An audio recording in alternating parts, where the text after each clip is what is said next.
Hey guys, tonight we're stepping into the secretive, seductive world of Japanese courtesans. Women who were far more than just entertainers.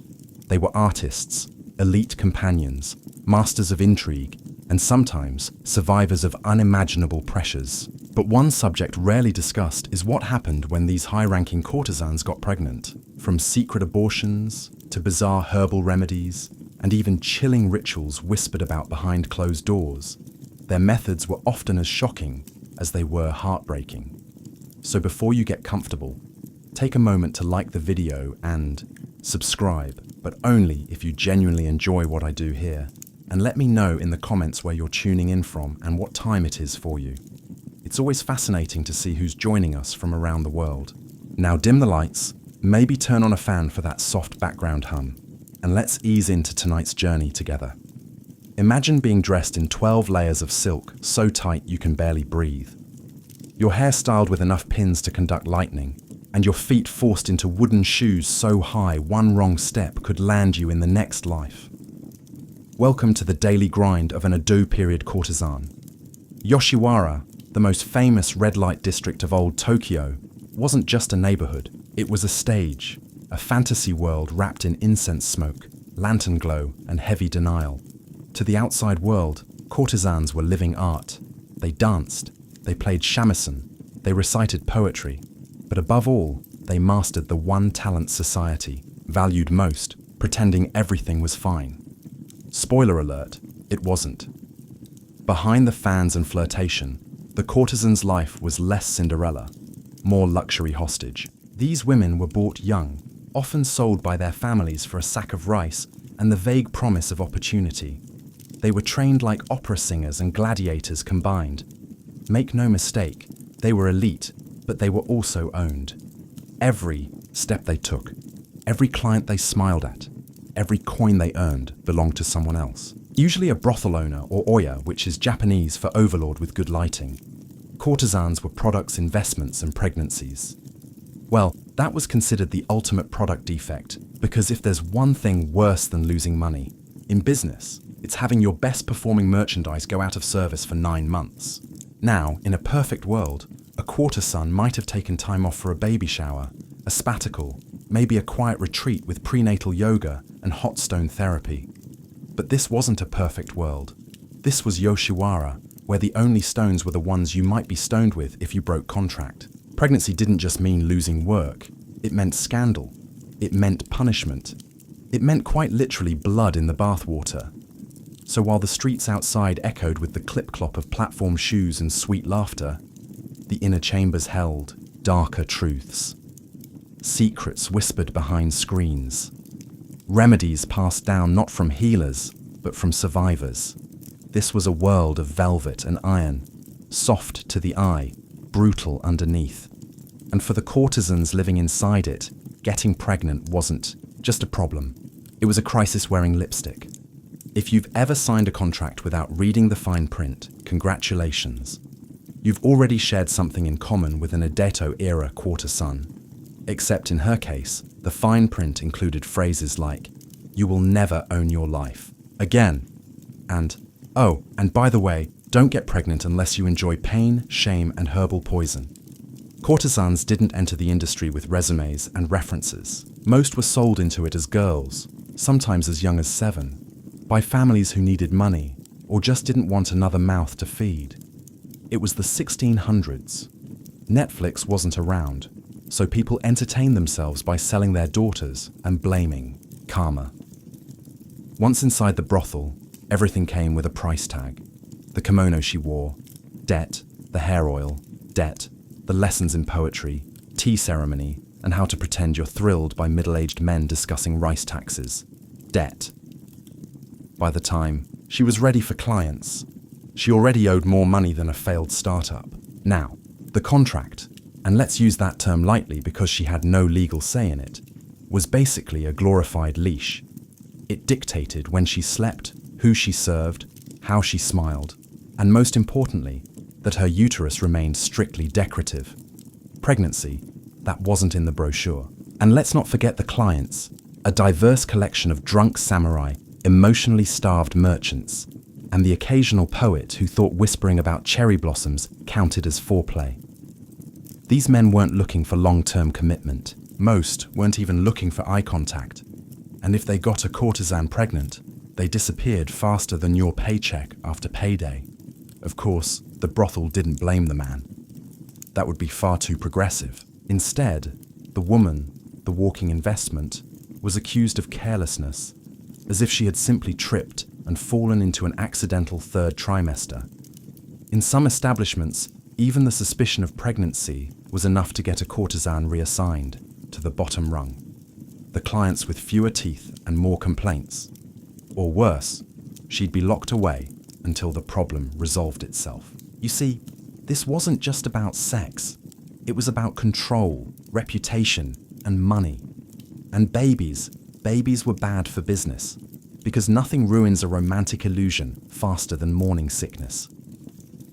So, what happens when a courtesan in Yūjo does? The one thing she's absolutely not supposed to do. No, not fall in love. That's frowned upon, but survivable.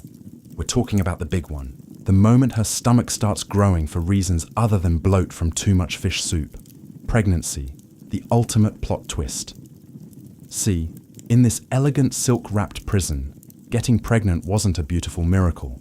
It was a career-ending biological betrayal. In modern terms, it was like your iPhone suddenly deciding it wanted to be a toaster. Beautiful, maybe useful, not anymore. The courtesan's role was to entertain, seduce, and maintain the illusion that every client, no matter how hairy, drunk, or emotionally unstable, was her one true love, a baby that shattered the fantasy. Suddenly, clients might remember that actions have consequences, and no one's paying premium rates to be reminded they left their real family across town. To the brothel, pregnancy wasn't a matter of health. It was a product malfunction. A courtesan's value depended on her availability. If she's busy gestating a small human, she's not serving tea, singing songs, or flirting with men old enough to be her grandfather. That means she's not making money, which means the brothel's not making money, which means someone's going to be very, very angry.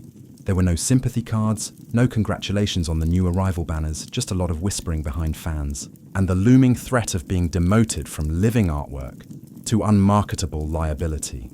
At best, she might be hidden away until the issue resolved itself, which, let's be honest, is a poetic way of saying, handle it or else. At worst, she'd be thrown out penniless, with a reputation so tarnished, even the low-tier tea houses wouldn't touch her. And the baby, let's just say, this wasn't exactly a culture built on maternity leave. Pregnancy in the courtesan world wasn't just forbidden, it was feared. Because once it happened, everything changed. The Oiran, who was once the glittering centerpiece of the district, became an unspoken warning to the others. A reminder, cloaked in silence and shame, that bringing life into the world might very well end your own. You'd think in a place like Yūjo, where secrets flowed more freely than sea, that a little thing like pregnancy might be handled with quiet sympathy and delicate discretion. Yeah, no. The moment Abortifacients suspected she was pregnant, a ticking clock started in her head, not toward motherhood, but toward ruin. And make no mistake, she was on her own. There were no best friends rushing over with comforting words and pickles. There were no spa days or maternity massages. There were just paper walls, fake smiles, and a whole lot of lying. Everything became a covert operation. Morning sickness? Blame it on bad shellfish. Fatigue? Just a little tired from dancing all night. Haha. Missed cycle. Oh, you sweet summer child. Don't ever say that out loud. Beneath the surface level glamour of painted faces and elegant kimonos was a parallel world of whispers, hushed rituals, and quiet panic. Courtesans shared remedies in code, passed down like haunted family recipes. Try the tea with 3 leaves, not 5. 5's for headaches, 3's for well, you know. Even the act of checking if you were pregnant had to be done in secret. Some girls became experts at reading their bodies like they were decoding enemy messages. A missed period could mean anything, right? Stress, diet, Mercury being in retrograde, or as it was known in the Edo-period, we pissed off another god again. And if you were certain That's when the real performance began. You still had to work, still had to flirt, still had to endure being poured at by clients who definitely caused this in the first place without them ever suspecting a thing. It was emotional espionage in high heels. Some courtesans even altered the way they walked to hide changes in their body.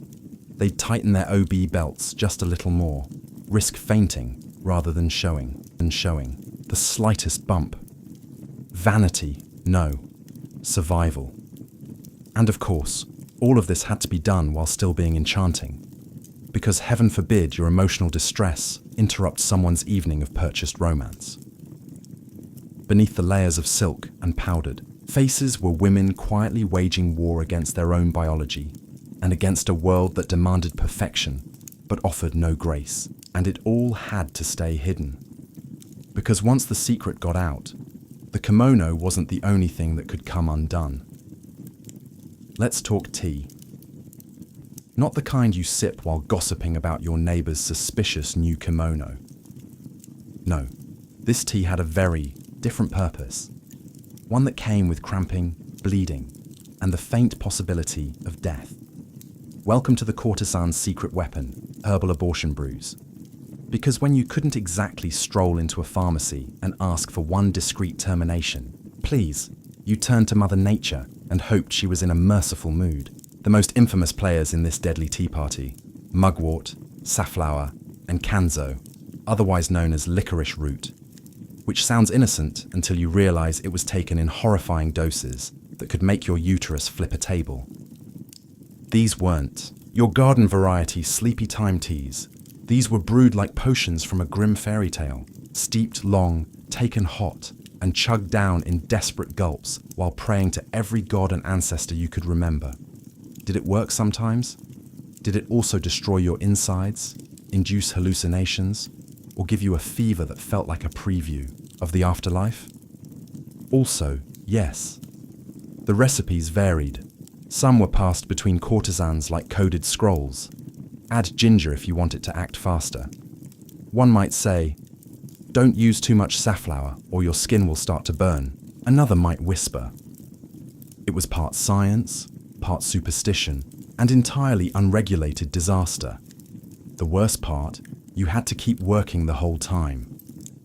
Imagine entertaining clients, smiling sweetly, making small talk about moonlight and cherry blossoms, all while bleeding internally and hoping this was the cup that did the trick.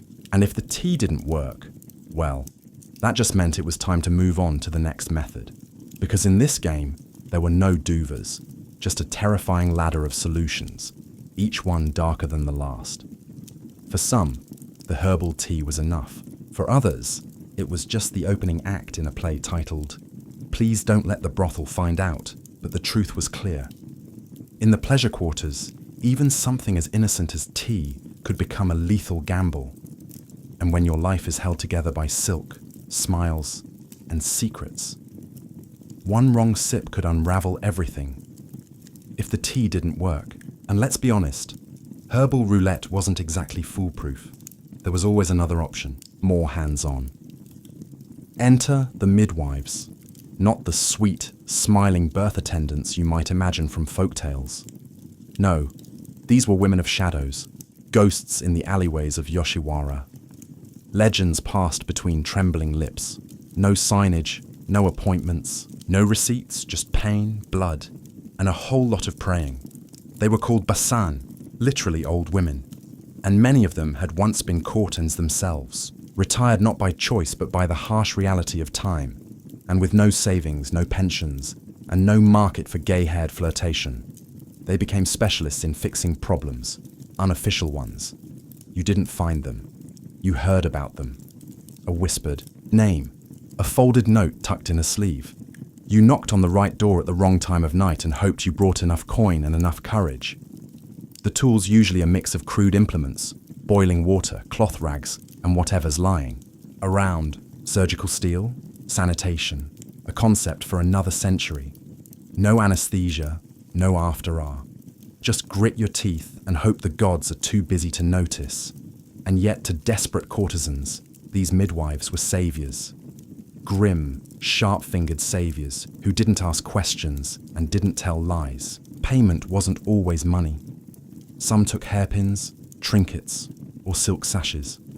One story tells of a midwife who accepted a rare perfume bottle in exchange for silence, then wore it daily like a war medal. The risk: enormous infection, hemorrhaging, permanent infertility, or worse. Many girls never returned to the brothel. The official explanation: she caught a fever. The unofficial one: she caught reality with both hands and didn't survive it.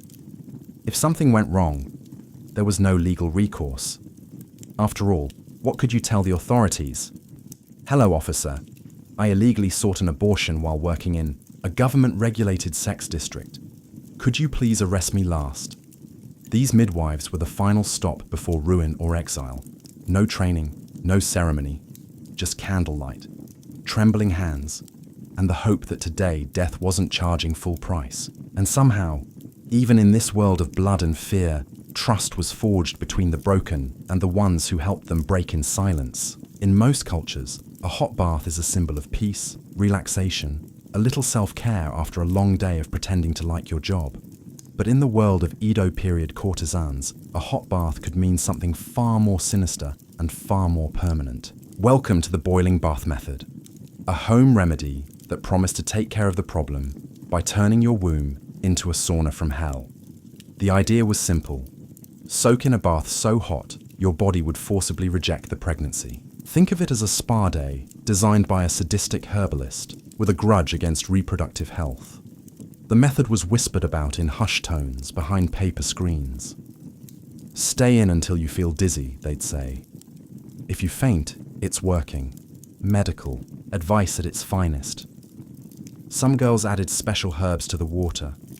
Mugwort, again of course, because apparently that plant was the Swiss Army knife of uterine sabotage.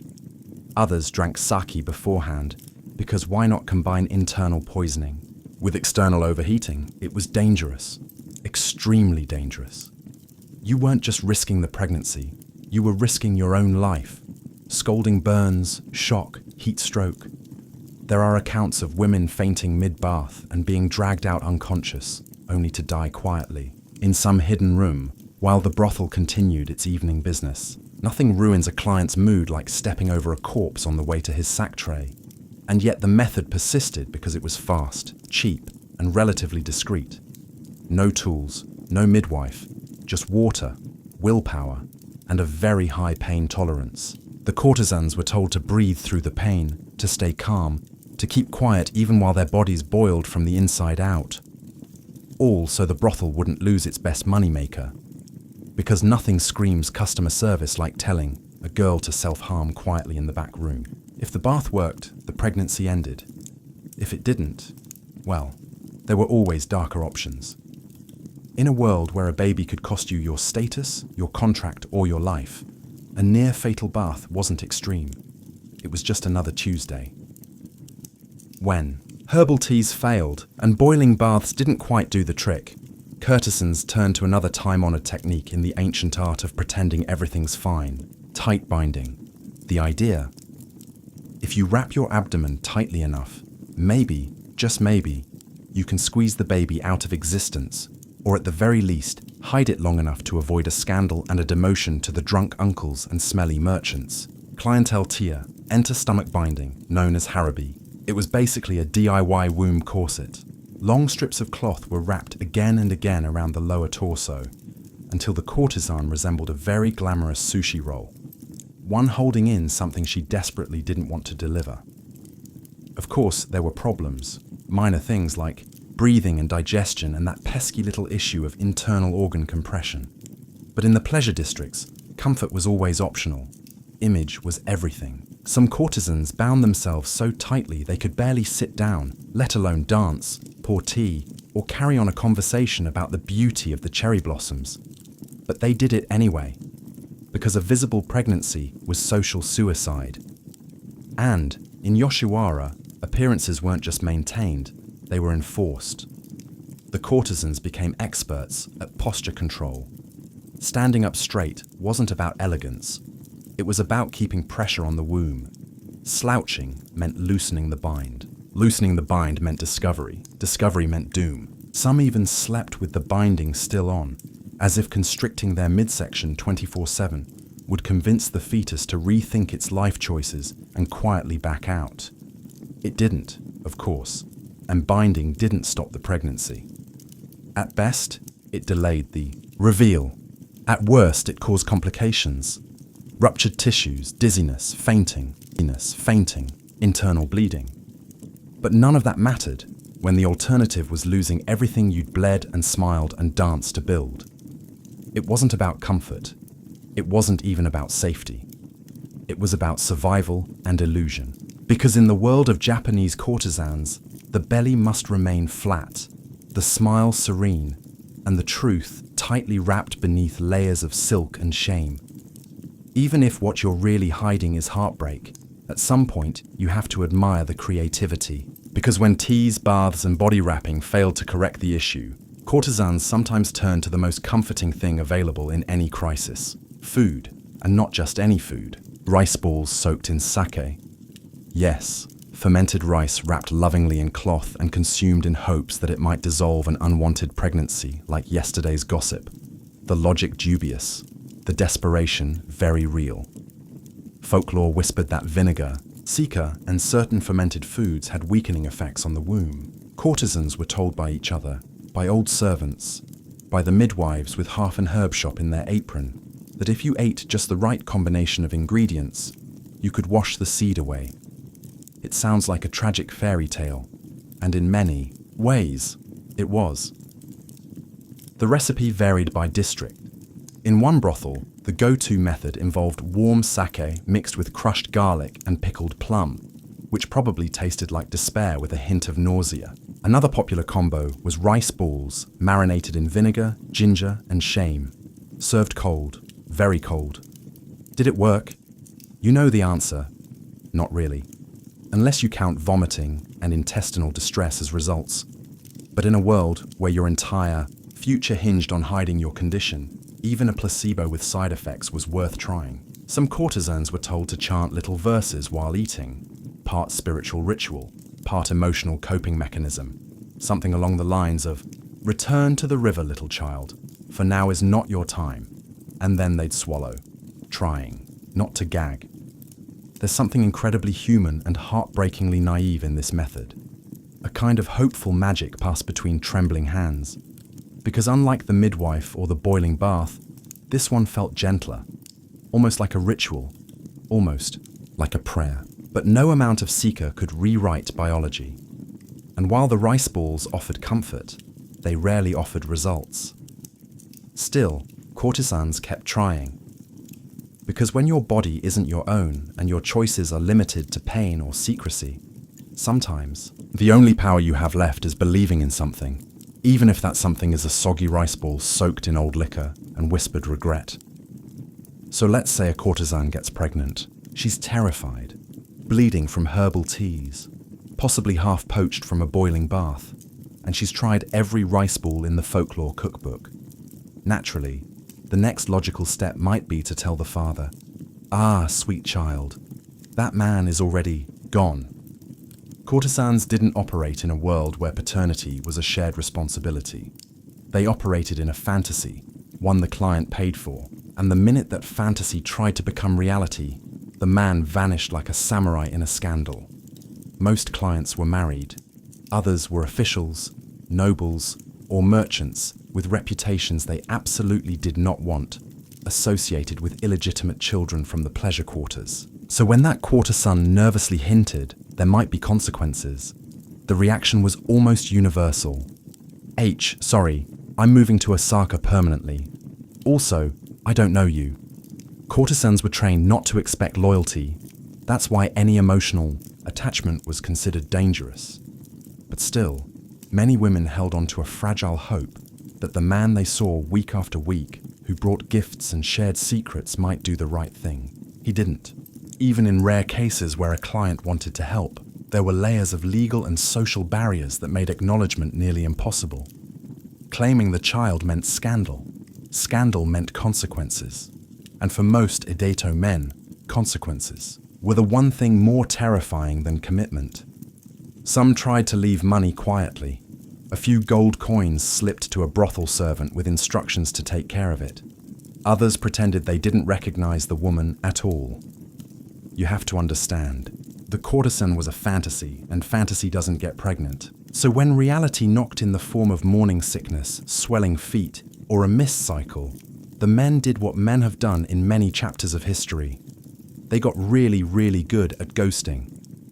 The father's silence wasn't just literal. It was cultural, institutional, practically a tradition. No messages, no visits, no names on scrolls. Just another shadow in a world already thick with them. And for the courtesan, there was no time to grieve or rage. There was only the next performance, the next lie, and the silence growing in her womb. If pregnancy was a personal disaster, then letting the brothel find out that was the apocalypse, complete with dramatic consequences, zero sympathy, and absolutely no baby shower. You see, the brothel wasn't just your workplace. It was your world, your landlord, your agent, your stylist, your parole officer, all rolled into one. And like most institutions that care deeply about profits and very little about people, it had one golden rule: don't get pregnant. So what happened when a courtesan slipped up? Well, it wasn't handled with sensitivity or a calm sit-down with the boss. No, we're here to support you vibes. Just a lot of side-eye, passive-aggressive fan-snapping, and the looming sense that you were about to be thrown under the gilded bus the moment the suspicion arose. Maybe you were walking a little slower, eating a little less, or just existing too carefully. The whispers began. First came the rumors. She's getting fat. She looks pale. She skipped her cycle. I heard it from the maid who empties the chamber pots.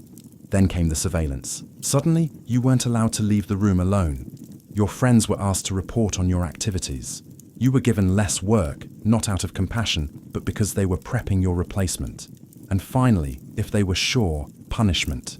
Now, this varied, depending on the brothel's mood, status, and general appetite for cruelty that day. Some demoted the courtesan to the lowest ranks, forcing her to serve the roughest, drunkest, least hygienic clients imaginable.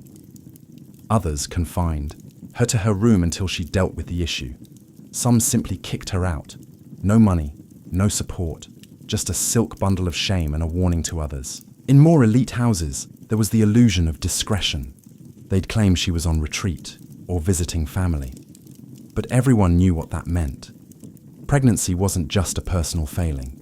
It was a business risk, a contamination of the illusion. And in a system built entirely on fantasy, reality was considered rude. So when the brothel found out, there were no tears, no hugs, just cold calculations, and the slow, quiet eraser of a woman who broke the one rule everyone pretended wasn't already broken.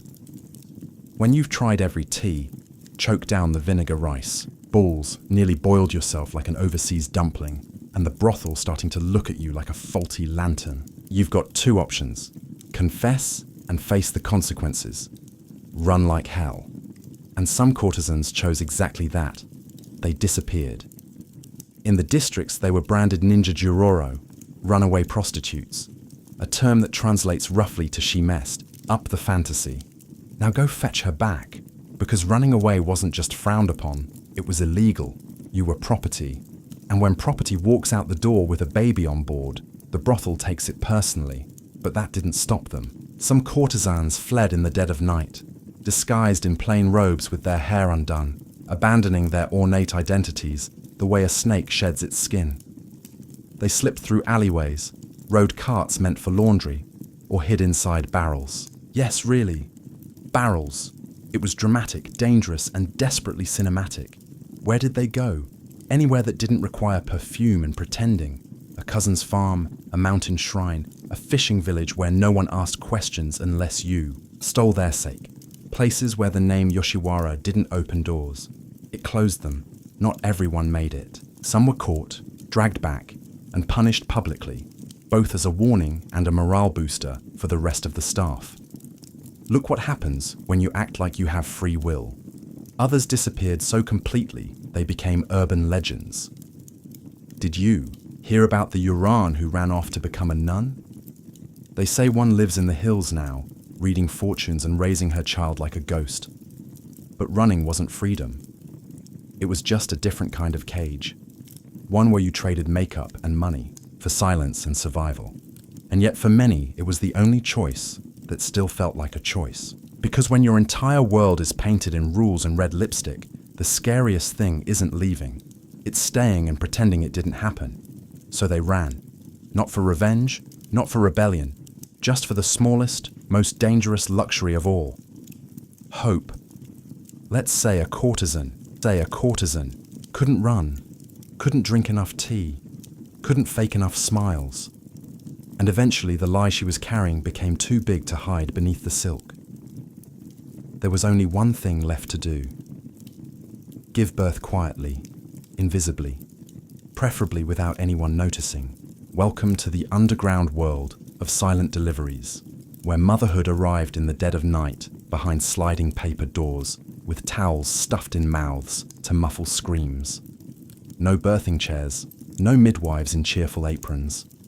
No cries of joy, just urgency, terror, and if you were lucky, someone who knew how to boil water without asking questions. Sometimes it happened in secret rooms, ones the brothel conveniently didn't know about. Other times it happened in storage closets behind, drapes or even outdoors under cover of darkness. Because nothing says beautiful miracle of life like squatting behind a bathhouse with a handkerchief in your teeth. The courtesan had to remain calm, because if she made too much noise, she wasn't just risking scandal. She was risking exile or worse. And there was no fanfare, no name-picking ceremony, just a bundle of blood and breath wrapped in a cloth and hidden before dawn. If she was very fortunate, a servant girl or an old retired courtesan might help. These were women who'd seen it all and kept their mouth shut tighter than a lacquered box. They brought towels, boiled water, whispered prayers, and never asked what would happen to the baby afterward. And the baby, well, that was the question no one wanted to answer. Some were taken away immediately. Others stayed hidden for a few days, tucked in a corner, fed in silence, loved with trembling hands. But everyone knew this was temporary. The child didn't belong here. There was no room in the pleasure quarters for innocence.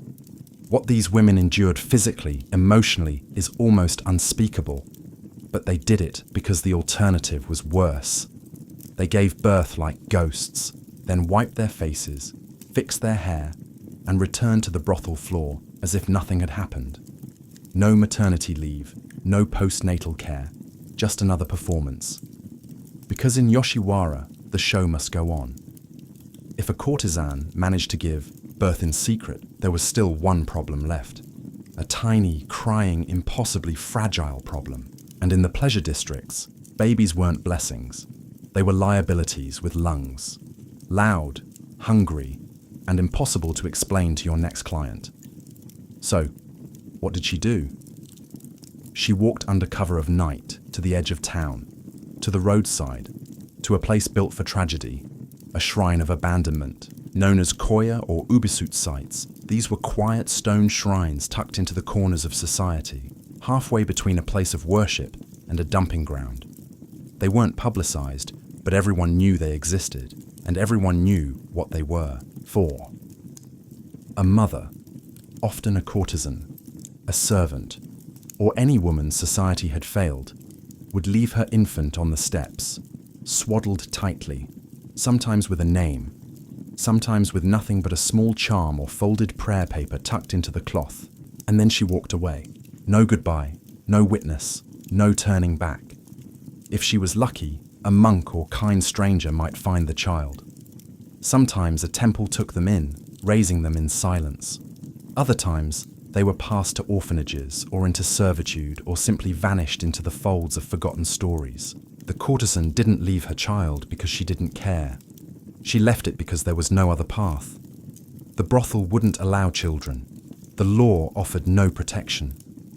And even if she ran, what future could she offer a baby while hiding from bounty hunters with nothing but a comb and a blood-stained obi? So she did the unthinkable, not out of cruelty, but out of love, twisted by desperation. Some shrines were said to be haunted. Locals claimed they heard crying at night, Not from the babies, but from the women who left them. Echoes of regret carved into the wind like invisible gravestones. It wasn't just a shrine. It was an altar to every dream that never stood a chance. And the worst part, no one ever asked who left the child. Because in the floating world of courtesans, everyone already knew. They just pretended not to. In the eyes of Japanese tradition, an unborn or aborted child isn't just a medical footnote, it's a spirit. And in the world of the courtesan, these spirits were everywhere. They were called Mizuko, literally water children, a poetic name for something profoundly heavy. The souls of children who were never born, or who were born and never raised. And no matter how silent the birth, how quiet the abandonment, these spirits didn't simply disappear. They lingered. Mizuko were believed to float between worlds, not fully in the realm of the living, yet not quite passed on either. In many ways, they mirrored the women who carried them. Courtesans, after all, also existed between realities. Glamorous but enslaved, adored but discarded, present but unseen. And so a strange kinship formed, one ghost carrying another. Some women were haunted, not just emotionally, but spiritually. It was said Mizuko could cause misfortune, illness, or nightmares if not properly honored. And the courtesans, who had no freedom in life, sought freedom for their unborn, in death. That's where the Mizuko Kuyo came in. A secret ritual, a whispered apology, a kind of emotional exorcism dressed in prayer beads and incense. The ceremony was small, sometimes held at a quiet temple outside the district, sometimes performed in private late at night with only a flickering lantern and trembling hands. Offerings were left. Baby toys, flowers, little red bibs tied around Yūjo statues, the Buddhist guardian of children and travelers. Courtesans couldn't raise their children, but they could ask the gods to protect them. It was the only parental act they were allowed, and it was heartbreaking. Imagine lighting incense for the child you never got to name, whispering, "I'm sorry." Not because you didn't love them, but because you did, in a world that didn't give you room to show it. Some came back again and again, year after year, unable to forget. Others visited once and never returned, too afraid to reopen the wound, but all of them carried it. Because even in a world built on forgetting, some memories refused to drown. Mizuko weren't just spirits. They were reminders that love existed, however briefly, even in the darkest corners of silk and shadow. In Yoshiwara, the pleasure district was always loud. Laughter echoed down lantern-lit alleys. Music floated through the sliding doors. Perfumed clients shouted about love they didn't mean. Courtesans giggled, poured sake, and told 100 lies an hour, all for the price of illusion. But beneath all that noise, something remained perfectly still. Silence. A specific, deliberate kind. The kind that wrapped itself around certain topics like a velvet chokehold. And at the center of that silence was the unwritten rule. We don't talk about pregnancy. Every courtesan carried an invisible weight. Contracts, expectations, debt, desire. And for the ones who got pregnant, that weight tripled overnight. It pressed on their lungs, their decisions, their very skin. But somehow they kept dancing. They still performed, still laughed at jokes they'd heard 1,000 times, still painted their lips blood red and pretended they weren't bleeding somewhere else entirely. Because strength in Yoshiwara wasn't about force. It was about endurance, the ability to carry your pain like it was part of your costume, to cry only when your makeup was waterproof, to bind your womb, bind your heart and keep serving tea as if nothing inside you was unraveling. Some might say they were trapped, and they were, but even in the cage, they found ways to sing. They learned to master control, not over their fate, but over how they wore it. They consoled each other with gestures instead of words. They protected secrets, not because they were ashamed, but because trust was rare and sacred. They taught younger girls the quiet codes, how to hide, how to lie convincingly, how to survive one more day in a world that profited from their obedience. They weren't fragile like glass. They were fragile like porcelain, beautiful, dangerous to mishandle, and capable of enduring centuries of pressure. No one wrote poems about that strength. There were no plays, no woodblock prints, only silence and survival. But if you looked closely in the tilt of the head, the narrowing of the eyes, the slight tremble in the hands pouring tea, it was there. They were artists, yes, but they were also warriors painted in rouge and wrapped in silk. And for those who carried the unbearable, the unborn, the forgotten, the shame no one dared name, the fact that they still stood at all, that was strength disguised as elegance, disguised as grace. But make no mistake, it was strength. They were never supposed to be remembered. Courtesans existed to be consumed, not known, admired, desired, painted, yes, but understood. Never. And once they faded from the spotlight, they were swept aside like yesterday's incense smoke, especially the ones who got pregnant. There were no statues for them, no poems carved in stone, no history books recording the names of the girls who bled quietly behind the screens, who left offerings for children no one else ever saw, who disappeared in the night with swollen bellies and broken contracts. But they existed and they mattered. Behind every fan flutter and practiced laugh was a human being surviving the impossible. They carried beauty like armor and shame like a shadow. They were punished for wanting love, exiled for making life, and buried in the footnotes of history like an inconvenience. And yet, they still found ways to fight. Not with swords, not with speeches, but by enduring, by holding on to moments of kindness in a world designed to forget them, by protecting each other in small, defiant ways. A whispered warning, a smuggled remedy, a silent prayer at a shrine that smelled of old moss and ghost stories. Remembering them isn't just about justice, it's about truth. It's about pulling back the silk and acknowledging what was really there all along. The heartbreak, the resilience, the quiet rage of women forced to choose between survival and self. They weren't weak, they weren't shameful. They were trapped in a system that commodified their bodies and criminalized their humanity. And still they endured. Some are honored only by the red bibs on weathered Yūjo statues. Some are remembered in the aching melodies of old shamis and songs. Most are unnamed, unheard, and unseen. But tonight we remember them. Not just the courtesans they were trained to be, but the mothers they were never allowed to become. The daughters, sold too soon. The women who survived the unspoken war inside the brothel walls. They lived in the shadows, but that doesn't mean they should stay there. War. It didn't start with a bang.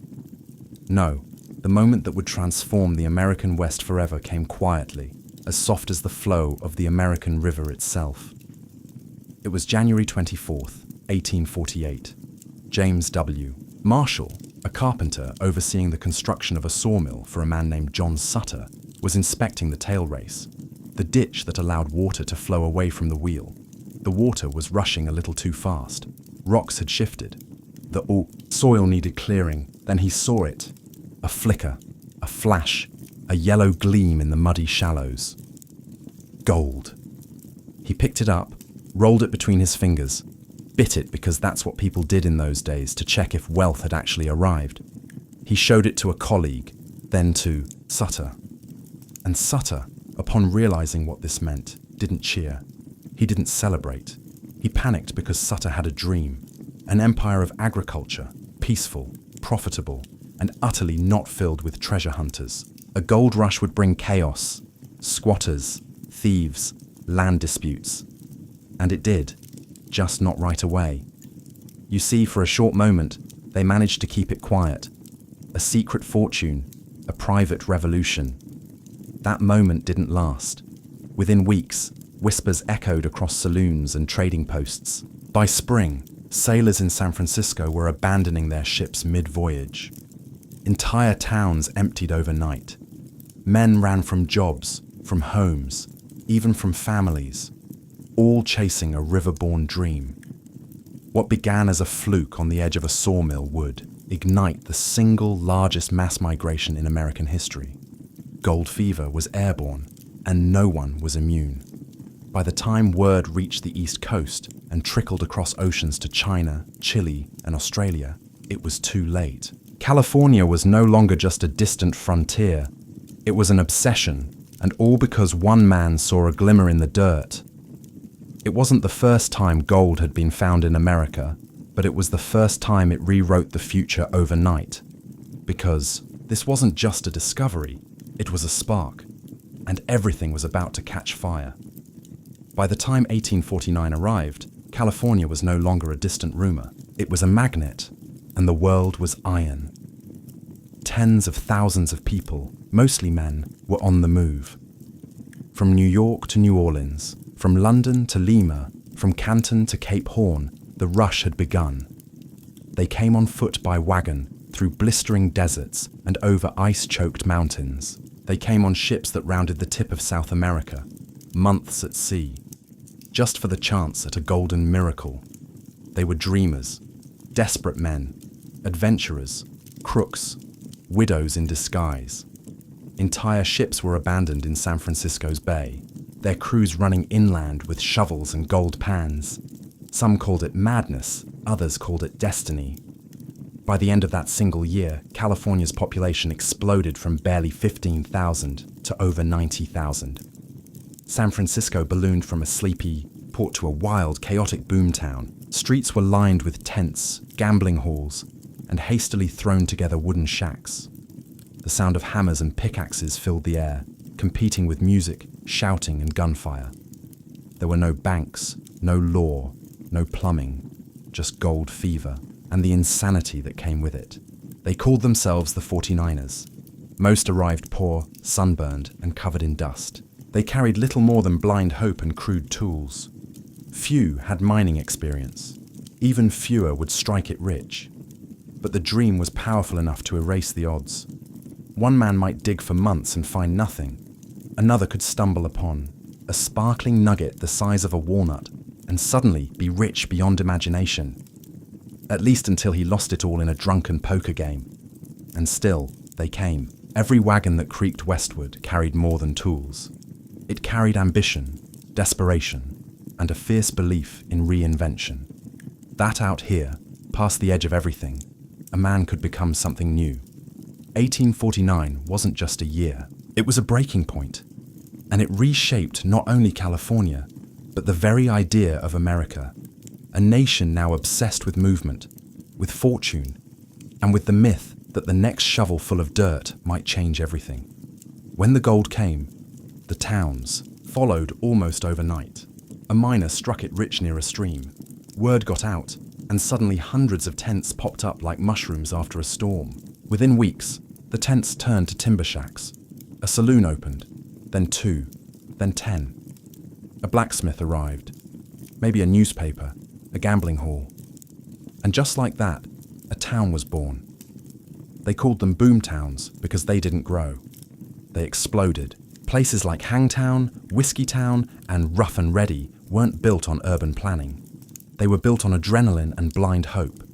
There were no mayors, no laws, no sidewalks, just mud, whiskey, and a whole lot of men with pickaxes and short tempers. By day, these men clawed at the hillsides and panned the icy rivers. By night, they drank, gambled, fought, and made terrible decisions in candle-lit saloons. Fortunes could be won with one lucky swing of a pick and lost in a single hand of poker. There were no rules, or rather, there were too many, made up on the spot and enforced by whoever had the biggest gun or the loudest voice. Justice was improvised, courtrooms were rare, lynch mobs were not. But it wasn't just lawlessness, it was loneliness too. The population was overwhelmingly male. For every woman there were dozens, sometimes hundreds of men. Letters from the East spoke of homesickness, heartbreak, and men crying quietly by campfires. The gold wasn't always in the ground. Sometimes it was just a memory of what they left behind. Some towns flourished for a time. San Francisco transformed from a sleepy harbor to a rowdy, bustling gateway to the gold fields. But many others didn't last. When the gold dried up, the people vanished. What was once a buzzing boomtown became a ghost town. Buildings left to rot. Saloons still stocked with broken glasses. Wind whispering through empty jail cells. The gold rush didn't just create towns, it devoured them. For every success story, there were hundreds of shattered dreams buried beneath muddy floors and abandoned tools, but no one came west expecting guarantees. They came for a chance. And boomtowns, chaotic, filthy, and burning with hope, where that chance lived. For a little while, gold fever sounds romantic until you're knee-deep in freezing river water, swinging, a pickaxe into rock, sleeping on dirt, and calling beans your only friend. The life of a prospector wasn't glamorous. It was hard, lonely, and often miserable. But still, they came because the promise of riches, even the slimmest chance of it, made men do impossible things. Most arrived with little more than hope and a few essentials, a pickaxe, a shovel, a gold pan, and maybe a tin plate or two. If you had money, you might splurge on a rocker box, a wooden contraption that let you sift through more dirt at once. If you really had cash, a long tom cell. If not, it was all down to your two hands and gravity and patience. Panning for gold meant hours bent over a river, swirling sediment, hoping to catch a flicker of yellow among the rocks. Some struck it rich in a day, most didn't. They dug holes, moved boulders, built flumes, dammed creeks, and chased every rumor of easy gold, like moths to flame. They slept in tents if they were lucky, open skies if they weren't. Rain meant wet clothes, snow meant frozen boots. Bears were a risk, so were thieves. Disease was constant. Dysentery, scurvy, cholera, because sanitation was non-existent, and miners weren't exactly washing their hands before meals. Food was basic and expensive. Eggs could cost more than a day's wages. Beans, bacon, and coffee made up the holy trinity of miner cuisine. Vegetables rare. Bathing optional. Haircuts forget it. And still they stayed because the gold was real. People had found it. And if they could, maybe you could too. That was the sickness of it. Every back-breaking failure still carried the hope that the next shovel of dirt might change everything. So they dug. Day after day, year after year. Some never found more than dust. Others found enough to change their lives, or at least buy one, hot bath and a better pair of boots. But success wasn't the only test. Tenacity was, and in the muddy chaos of the gold fields, that was sometimes the only thing separating the legends from the lost. Gold didn't just come out of the earth. It came with a price tag written in blood, sweat, and broken promises. For all the stories of overnight fortunes, the truth was far grittier. Most miners didn't get rich. Some found just enough to survive. Many left poorer than they arrived, carrying nothing home but blisters and regret. But the cost wasn't just personal. It was national. California was never empty, though the gold rush mythology would have you believe otherwise. Long before the miners came, the land was home to hundreds of thousands of Native Americans living, across dozens of nations and tribes. But once gold was discovered, they were treated as little more than an obstacle between ambition and profit. As miners poured in, native lands were seized, poisoned, and burned. Rivers once full of salmon were clogged with debris and mercury. Forests were cut down. Wildlife vanished, and the people they were pushed out, hunted, enslaved, killed. The California state government even funded militias to clear the land, paying bounties for native scalps. By 1870, California's native population had plummeted by over 80%. What began as a rush for gold became a quiet genocide. But native tribes weren't the only ones who paid. Mexican and Chilean miners, who'd been working California's hills long before 1849, were soon targeted by racist laws and mobs. Chinese immigrants who arrived in waves hoping to earn a better life were taxed heavily and driven out of claims by violence. Black miners, both free and enslaved, faced legal and physical threats every step of the way. Even white miners fought among themselves. Claims were stolen. Camps erupted in gunfire. Fortune created friction, and everyone believed they deserved the prize. Gold brought chaos. It twisted morals. It rewrote values. Men who once believed in family, law, and church found themselves bribing, lying, stealing, sometimes killing, all for a glint in a pan. Because once you saw gold, really saw it, your soul never quite looked the same again. The gold rush wasn't just an event, it was a fever, a transformation. And for every ounce pulled from the ground, something else was buried deeper. Justice, peace, community, or conscience. Gold may have glinted in the rivers, but justice, that was a little harder to find. In the early days of the California gold rush, there were no real laws. California wasn't even a state yet. It was a lawless, rapidly changing frontier where a man's wealth or the size of his revolver often decided right from wrong. And so the miners made up their own rules. They formed what were called mining codes, loose agreements about claim sizes, boundaries, and behavior. If someone broke the rules, they were brought before a jury of their muddy, exhausted peers. But fairness was relative. He stole my shovel, might get you a warning. He found a nugget on my land, might get you hanged. Yes, hanged. Vigilante justice became the norm.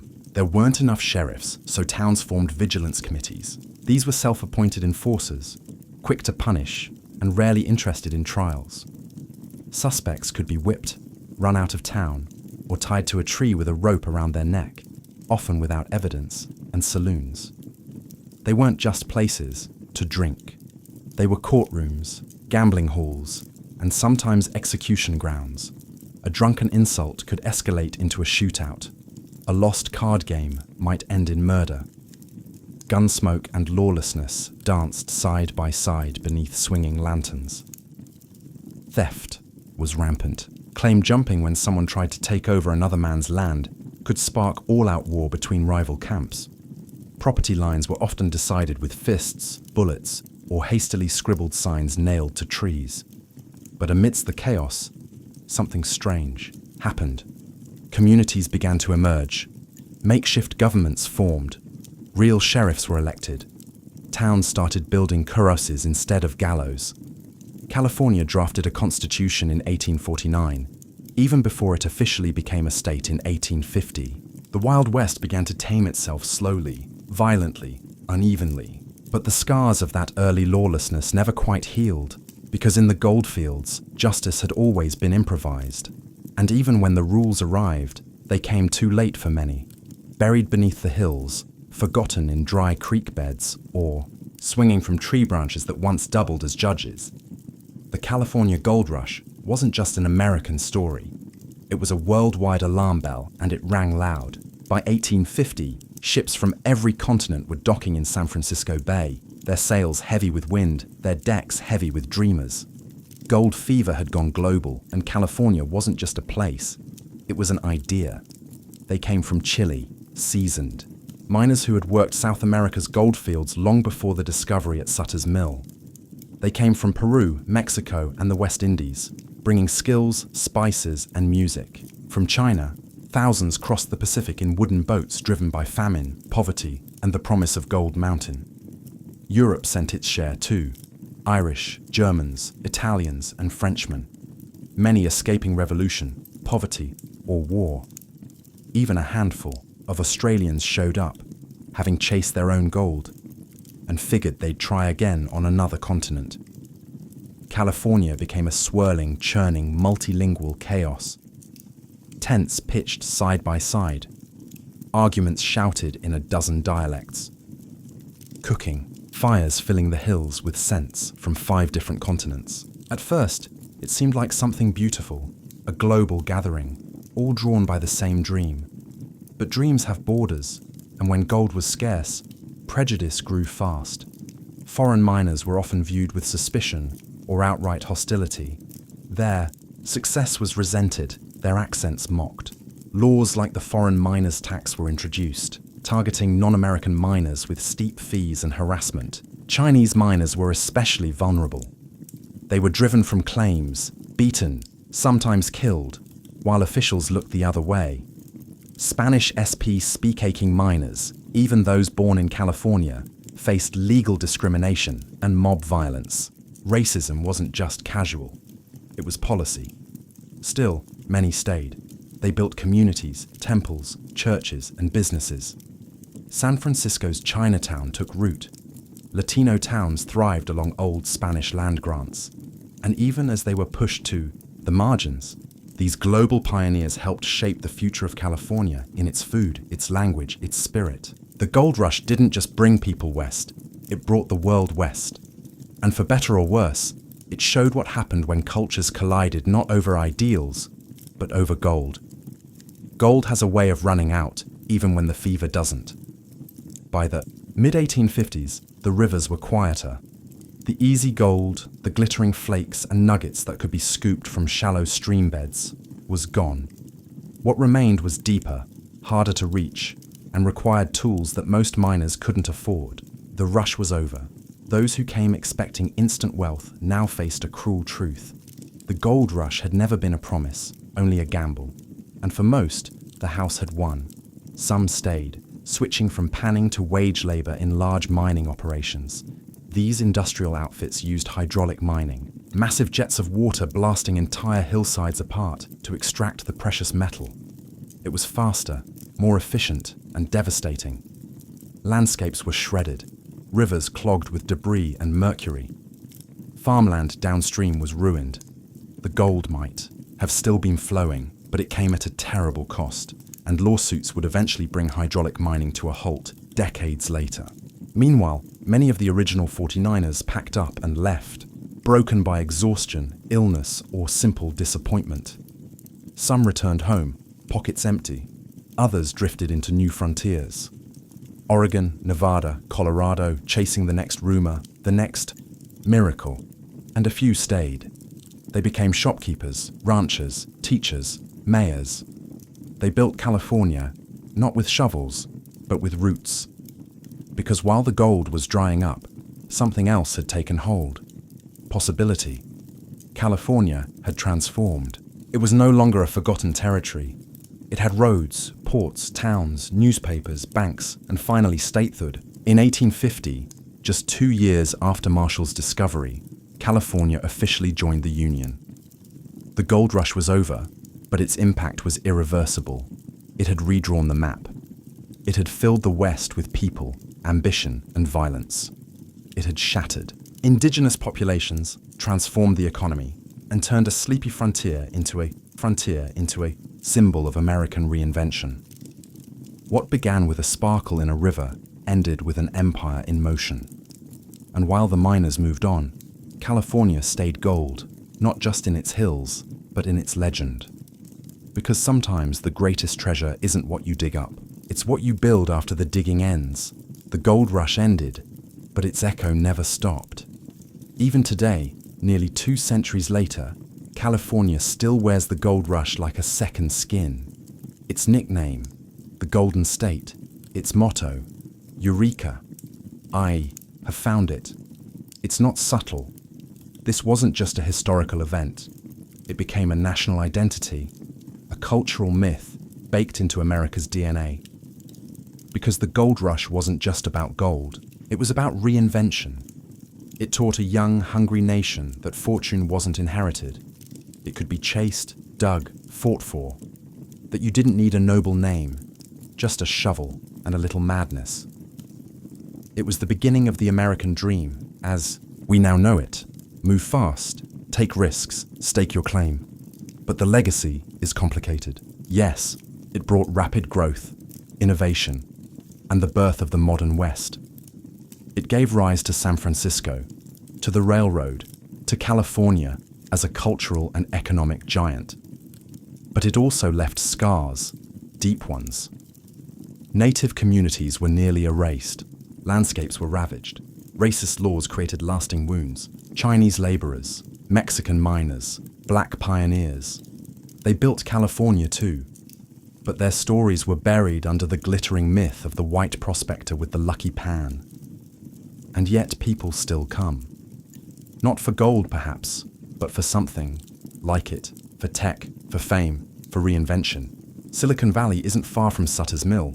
The tools have changed from pickaxes to code, but the hunger, it's the same. That's the real legacy.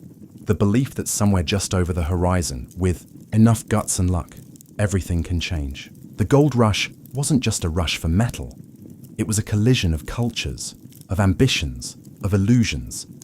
It revealed the best and worst of human nature in the span of a single decade. And it turned one accidental discovery into one of the most transformational chapters in American history. The gold is mostly gone now, but the dream it sparked is still digging. Helen Adams Keller was born on June 27, 1880, in Tuscumbia, Alabama, a place of green fields, cotton farms, and southern sun. Her parents, Arthur and Kate Keller, were thrilled. She was healthy, beautiful, and curious with bright blue eyes and a soft, eager laugh. For the first 19 months of her life, Helen was just like any other child. She learned to crawl, to babble, to smile at her mother's face, and chase shadows across the porch. She loved the family dog, the garden, the wind. Her world was full of sound and color, until suddenly it wasn't. In February 1882, Helen was struck by a mysterious illness. Some said scarlet fever, others believed it was meningitis. Doctors didn't know. All anyone could do was wait. For days, she burned with fever. Her body trembled. Her mother hovered, terrified. And then it broke. The fever passed. Helen survived. But the cost was staggering. She could no longer see, no longer hear. The world had turned dark and silent, as if the illness had slammed a door shut, sealing her inside her own body. She was not yet 2 years old. At first, her family hoped it was temporary. Maybe she was just recovering slowly. Maybe her eyes would adjust. Maybe she'd respond to a sound, a voice, a bell, a dog's bark. But time passed, and it became clear. Helen had been cut off from the senses that connect us to the world. Now imagine this. A toddler filled with energy and intelligence. Suddenly, unable to understand the faces smiling at her, the arms reaching for her, the voices calling her name. She had no language, no symbols, no way to express what she wanted or what she feared.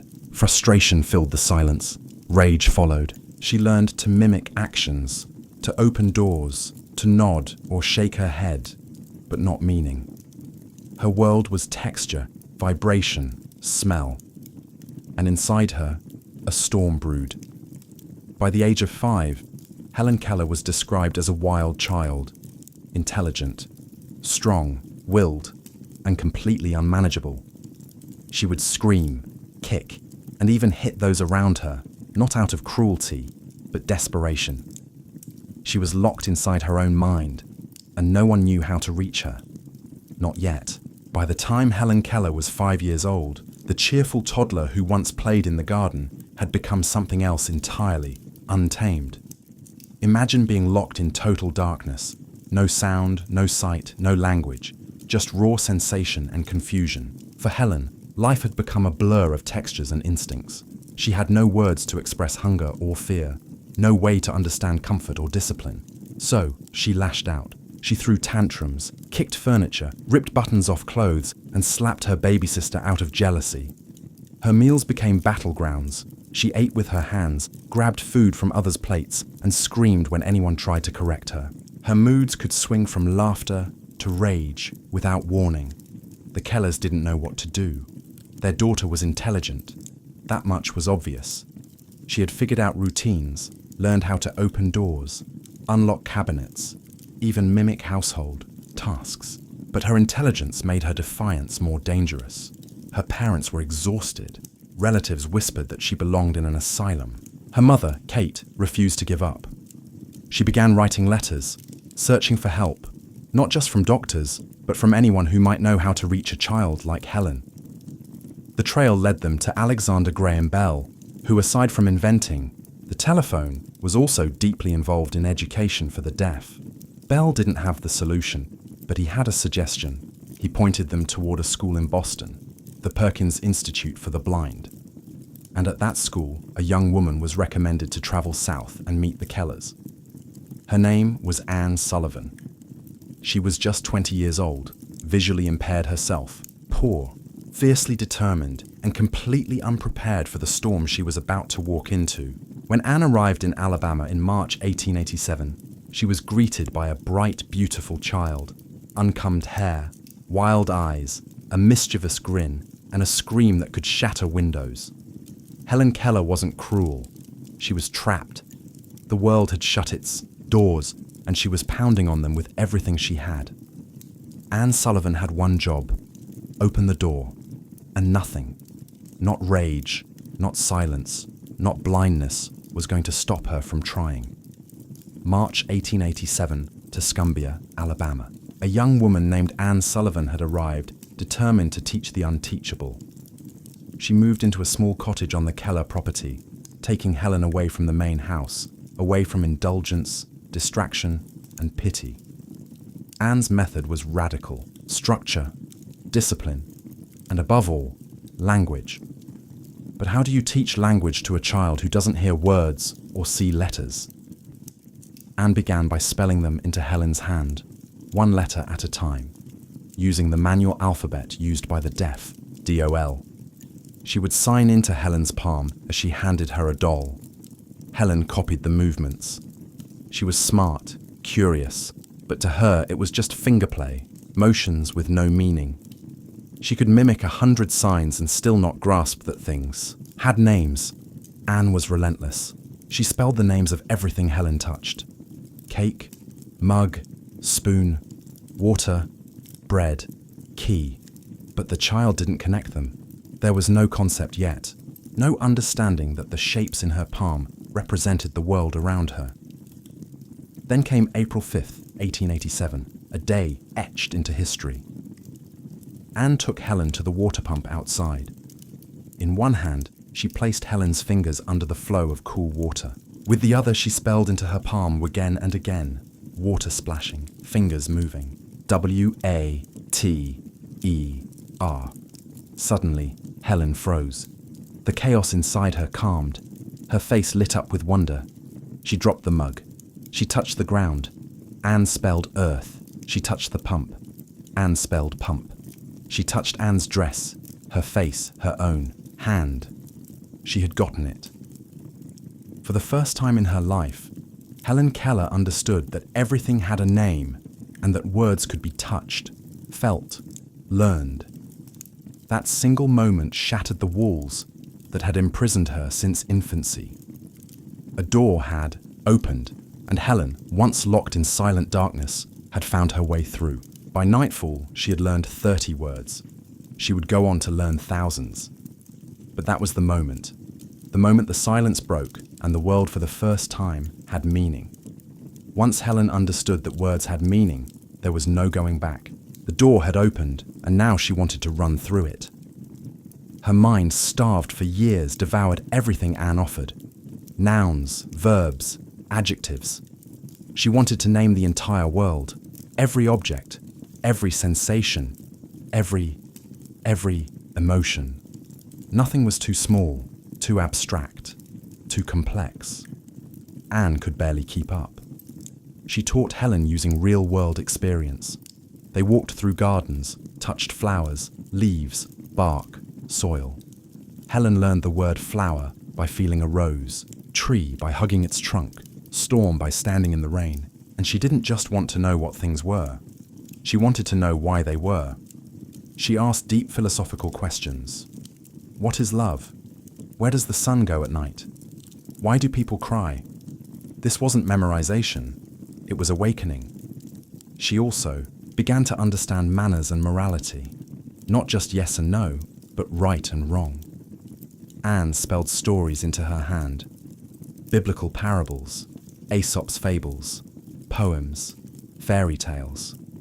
Through these, Helen learned about kindness, selfishness, generosity, justice. Language wasn't just power, it was freedom. Helen even began writing her first simple sentences, using a special slate with raised lines. Each word she spelled made her feel more human, more seen. The frustration that had once driven her to scream and break things had transformed into purpose, but none of this happened by accident. Anne Sullivan worked tirelessly, often 16 hours a day to unlock Helen's potential. She wasn't just a teacher. She was translator, mentor, protector, best friend. The bond between them was deeper than family, closer than blood. Anne had once called herself half-blind and unwanted. Now she was shaping one of the most remarkable minds in history. And the world began to notice. Newspapers started publishing stories about the miracle child in Alabama, the deaf, blind girl who was now reading, writing, learning faster than anyone believed possible. Helen's hunger wasn't slowing down. If anything, she was just getting started, because now that she had a voice, even if it came through fingers, she wanted to speak to everyone. And one day soon, she would. By the age of 10, Helen Keller had already defied expectations. She could read Braille, write full sentences, and communicate rapidly through finger spelling. She devoured books, memorized poems, and debated complex ideas with her teacher, Anne. But it wasn't enough. Helen didn't just want to communicate, she wanted to speak. The idea seemed absurd. She was both deaf and blind. How could she possibly learn to form words she had never heard, shaped by sounds she had never experienced? But Helen wasn't asking for permission. She was asking for instruction. So in 1890, her family sent her to the Horace Mann School for the Deaf in Boston. There she met Sarah Fuller, a dedicated speech teacher who agreed to try the impossible. The method was tactile. Helen placed her fingers on Sarah's lips, cheeks, and throat as she spoke. She felt the vibration of sounds, the shape of the mouth, the movement of the tongue. Then slowly, painfully, she began to mimic them letter by letter, word by word. She practiced endlessly, forming syllables in front of mirrors, feeling her own face, repeating each sound dozens of times. Her first word was it. Next came is, I have. Small steps, giant courage. It wasn't easy. Her voice was difficult to understand at first. Even those closest to her struggled to make out her words. But Helen kept going, because to her, speech was freedom on another level, a bridge to the world she had never truly entered. And every day her pronunciation improved. Anne was by her side through every attempt, encouraging, correcting, celebrating. Together, they turned what seemed like a miracle into a method. By 12, Helen could speak full sentences. With time, she would learn to give speeches, recite poetry, even engage in lively conversation, though most people still needed an interpreter to understand her clearly. But that didn't matter, because Helen Keller had done what even optimists thought impossible. She gave sound to silence. She had no memory of hearing her own voice, and yet she had created one with breath, muscle, and pure defiance. She had found her voice, and she would spend the rest of her life using it. By her mid-teens, Helen Keller had already achieved more than most people expected in a lifetime. But she wasn't content with being a miracle. She wanted to be educated truly, formally, completely. So she set her sights on something no deaf-blind person had ever attempted: college. The decision stunned people. Some admired it, others mocked it. But Helen didn't care. She enrolled at the Cambridge School for Young Ladies, a prep school, for women aspiring to attend Radcliffe College, the sister school to Harvard. It was grueling. Anne Sullivan attended every class with her, spelling entire lectures into Helen's hand, letter by letter, hour after hour. Imagine taking notes when you can't see the blackboard, can't hear the professor, and must absorb every word through touch. Every textbook had to be transcribed into Braille. Every test dictated word by painstaking word. Helen studied Latin, French, algebra, geometry, philosophy, history, literature. Her days were long, her nights even longer. She often went to bed, with sore hands and a spinning mind. There were moments of pure frustration, tears, exhaustion, even doubt. But she never gave up. She was accepted into Radcliffe College in 1900. Suddenly, she wasn't just a student, she was a symbol. Newspapers followed her story. Photographers tried to capture her studying, reading, writing. People wanted to see the blind girl with a mind. But Helen didn't want to be a spectacle. She wanted to learn, not as a novelty, but as an equal. At Radcliffe, she continued her intense studies, even as administrators remained skeptical. Some professors doubted her intelligence. Others found Anne Sullivan's constant presence distracting, but Helen pressed on, proving her intellect over and over. In 1904, at age 24, Helen Keller graduated cum laude from Radcliffe College, the first deaf-blind person in the world to earn a college degree. She had taken on academia without sight or sound, and won. But it wasn't just a personal triumph. It was a public declaration that disability did not mean inability, that the human spirit, given a chance, could outshine every limitation, and Helen was just getting started. Now educated, articulate, and ready to change the world. She turned toward a new battlefield, activism. Helen Keller could not hear a crowd cheer or see her name in print, but she could feel injustice, and she refused to be silent about it.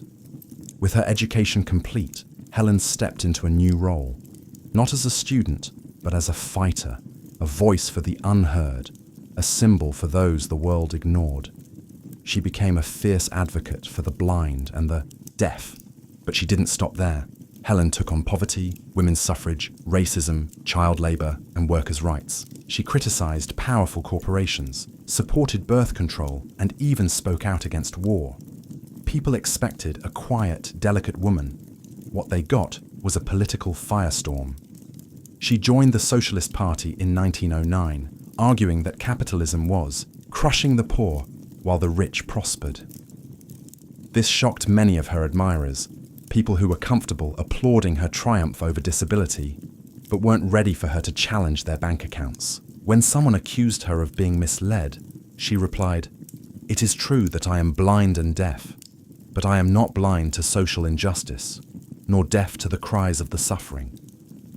She gave lectures around the country, sometimes with Anne Sullivan beside her, interpreting her words. She met world leaders, presidents, authors, and revolutionaries. She was blunt, brilliant, and impossible to dismiss. She campaigned for the American Foundation for the Blind, helping to raise awareness and funding across the nation. She testified before Congress, lobbied for Braille books in libraries, and championed equal education for the disabled. And she wrote books, essays, columns, letters. Her pen was a sword, and she wielded it without fear. In the public eye, she was a paradox. A woman who couldn't see or hear, but who saw more clearly than most, and who spoke more powerfully than those, with perfect voices. She demanded dignity, not just for herself, but for the marginalized, the voiceless, the forgotten. And though many disagreed with her politics, no one could ignore her presence. Helen Keller had once lived in a world without words. Now, her words were changing the world. As Helen Keller grew older, the world grew louder in its admiration. She had become a global icon, a symbol of courage, intellect, and boundless will. From Tokyo to Cairo, from Washington to Moscow, her name meant something powerful, hope. She traveled the world, over 35 countries, advocating for the blind and the disabled. Crowds gathered just to see her walk onto a stage. Heads of state bent to shake her hand. Children reached for her, eyes wide, as if touching her might pass on some of her fire, and yet behind the applause there was always shadow. Anne Sullivan, her companion, teacher, and best friend, began to lose her health in the 1920s. For decades, they had been inseparable, two souls fused by struggle and love. But in 1936, Anne passed away. Helen was devastated. She had known darkness, she had known silence. But this, the silence left by Anne's absence, was different. It was deeper. And still, she continued. She found support in Polly Thompson, who became her new interpreter and companion. Together, they continued the mission. Public speaking, fundraising, lobbying, writing. Helen didn't slow down, not even in her 70s. In 1948, she toured Japan after World War II, meeting wounded soldiers, children in ruined schools, and people who had lost everything. Her presence gave them more than comfort. It gave them a glimpse of what survival looked like when everything else had failed. She received dozens of honors, including the Presidential Medal of Freedom, one of America's highest civilian awards. Universities gave her honorary degrees. Foundations were named in her honor. Books and films told her story. But Helen didn't care for trophies. She cared that blind children had books, that deaf adults had jobs, that people who once felt invisible now felt seen. Even as her own health declined in her final years, she continued to write letters, dictate messages, and support causes she believed in. She once said, "Although the world is full of suffering, it is also full of the overcoming of it." She had lived both sides of that sentence, and through it all, she remained fully, fiercely herself. On June 1st, 1968, at the age of 87, Helen Keller passed away in her sleep. She died peacefully in her home in Connecticut. A woman once locked in silence and darkness, now mourned across the world by presidents, poets, activists, and everyday people who had never even met her. But death could not silence her. Helen had become more than a person. She had become a force, a symbol of what the human spirit could do when handed the worst and still daring to rise. Born into a world that offered her nothing. No sight, no sound, no voice. She created a life that left nothing untouched. She helped rewrite how people viewed disability. She shattered the idea that blindness meant helplessness or that deafness meant ignorance. She proved that communication isn't limited to ears or eyes. It comes from the soul. She wrote 14 books, gave hundreds of speeches, and met every US president, from Grover Cleveland to Lyndon B. Johnson. She changed laws. She changed institutions. But most of all, she changed minds. Her life wasn't easy, and she never pretended otherwise. She faced illness, rejection, grief, and public criticism. But she never let those things define her. Instead, she defined herself loudly. She once said, "I am only one, but still I am one. I cannot do everything, but still I can do something." And what she did was reshape history. Today, schools bear her name. Statues stand in her honor. Her books are still read. Her quotes still pass between people in need of strength. And in moments when life feels too heavy, when silence seems too loud, when darkness seems to stretch endlessly, her legacy reminds us there is always a way through. You may not see it, you may not hear it, but you can be it. Helen Keller never saw a sunrise. She never heard applause, but she taught the world how to listen. And that's a voice that never fades. Long before runways and designer tags, fashion began where civilization did, with sunlight, sand, and the struggle to survive. In ancient Egypt, fashion wasn't just practical, it was sacred, with the Nile as their mirror and the desert as their backdrop. Egyptians draped themselves in linen, light, breathable, and born from the flax that grew along the riverbanks. But it wasn't just about beating the heat. Clothes were spiritual, symbolic. Pharaohs wore finely pleated kilts, golden petrels, and intricate collars encrusted with lapis, lazuli, carnelian, and turquoise. Every color meant something. White for purity, green for fertility, blue for the gods. The more detailed the weave, the more divine your status. Even children went unclothed until puberty, their innocence worn openly, while the elite were wrapped like living statues, their garments reflecting order and cosmic balance. Across the Fertile Crescent in Mesopotamia, fashion served a similar dual purpose, protection and prestige. Men wore woolen skirts tied with belts. Women wore layered robes and veils, the earliest legal code to mention clothing. The Code of Hammurabi actually dictated who could wear what. Veils reserved for noble women, slaves forbidden to wear them. Ancient India brought color into the conversation. With hand-spun cotton and early silk, people wore sars, dhotis and turbans dyed with plant-based pigments like indigo and madder root. Their textiles told stories of region, of ritual, of rhythm. The Indus Valley might not have left us volumes of written history, but its tiny terracotta figurines show hairstyles, jewelry, and textiles that speak across time. And then there was China, where silk wasn't just a fabric. It was a revolution. Legend says Empress Lazu discovered it when a silkworm cocoon dropped into her tea. By the time of the Shang dynasty, silk became a state secret, protected as fiercely as gold. Who wore silk? The elite, the rulers, the heavens' favorites. Even this early fashion was never random.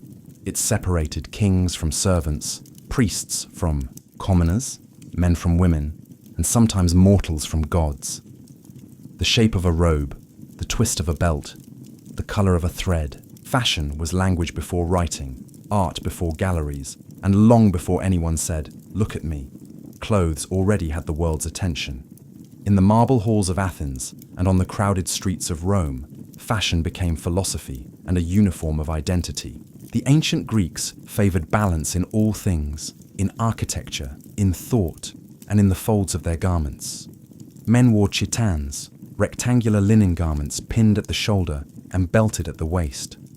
Women draped themselves in peploi, or Himation cloaks, graceful folds of fabric that transformed the body into a living sculpture. Sandals were simple, hair was styled with restraint, and jewelry, though present, was always in service to harmony. To the Greeks, beauty was moral. Simplicity meant virtue. Ornamentation was fine as long as it didn't shout. But then came Rome, and Rome never whispered. Roman fashion was about spectacle, power, class. Where the Greeks draped, the Romans layered and legislated. The toga, made from a single piece of wool up to 20 ft long, became the ultimate Roman status symbol. Not everyone could wear one. Only male Roman citizens. And even then, there were rules. There was the toga virilis for adult men, the toga praetexta, with a purple stripe for senators and magistrates, and the toga picta embroidered with gold and reserved for emperors and victorious generals. Each type was a costume of authority. Beneath the togas, everyone wore tunics, the t-shirt of the ancient world. Simple knee-length for men, ankle-length for women. But even tunics told stories. A wealthy Roman might wear a tunic woven from Egyptian, linen or dyed with rare murex purple, a color so expensive it was worth more than gold. Women's fashion in Rome was equally coated. The stalla marked a married woman. The palar, a cloak-like shawl, offered modesty and movement. Hair was curled, braided, piled high, and sometimes adorned with gold or ivory pins. Fashion wasn't just about beauty. It was a message of fertility, virtue, and social belonging. Even slaves had a fashion role defined by what they couldn't wear. In both Greece and Rome, clothing didn't just protect the body. It displayed your rank, your role, your citizenship. Every fold, every fabric, every color was a declaration. You didn't just wear a toga, you wore the state. While Rome wrapped itself in wool and Greece in linen, Asia was spinning something far more luxurious: silk. The Silk Road was more than a trade route. It was a fashion superhighway stretching from China to the Mediterranean. It carried not just goods, but ideas, fabrics, and styles that would shape centuries of dress. At the heart of it all was China, where silk wasn't just an export. It was a symbol of imperial control. For centuries, the knowledge of silk production was guarded like a state secret. Only royalty and high-ranking officials were allowed to wear. The most refined silks dyed in colors reserved for emperors, like the brilliant near-mythical imperial yellow.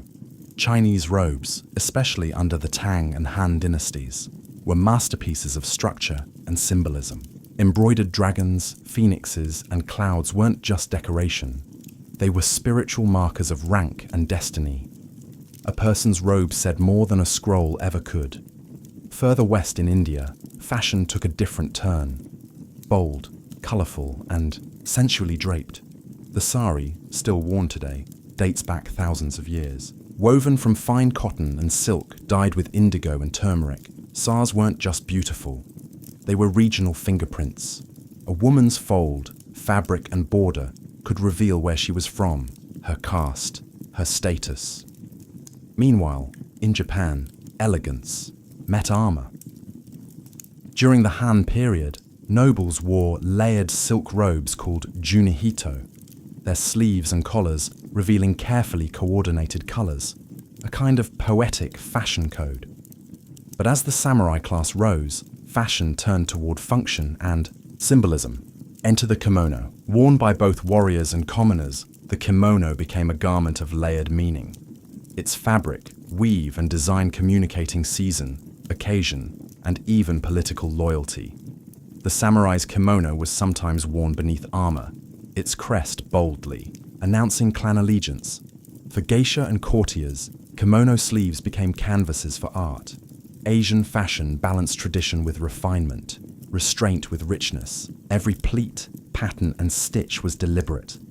And as fabrics flowed along the Silk Road, Asia quietly taught the world something vital. That clothing wasn't just about protection or pride. It was culture sewn into skin. In medieval and Renaissance Europe, clothing was not just what you wore, it was who you were. From castle halls to candlelit courts, fashion became a chessboard where every thread was a move and every outfit a declaration of power, virtue, or rebellion. During the Middle Ages, clothing was rigidly tied to class. The poor wore coarse wool and undyed linen. The rich, they turned themselves into walking tapestries. Fur-lined cloaks, jewel-studded belts, and elaborate braids signaled wealth and piety in equal measure. Dyes were everything. A deep blue meant wealth, a true scarlet reserved for royalty and cardinals. And then came sumptu laws, literal legal codes that dictated what you could or could not wear based on your social rank. If you dared to wear silk without noble blood, that wasn't a fashion crime, it was an actual crime. In Renaissance Italy, fashion became an art form. Florence and Venice led the way, creating garments so opulent they seemed to defy gravity. Men wore puffed sleeves and slashed doublets. Women donned velvet gowns with rigid bodices and embroidered sleeves that whispered stories of family lineage and political power. It was no coincidence that during this time of intellectual rebirth, fashion became intensely theatrical. The more fabric you wore, the less you were expected to work. It was a silent performance of status. Look how much I can afford to waste. Then came the corset.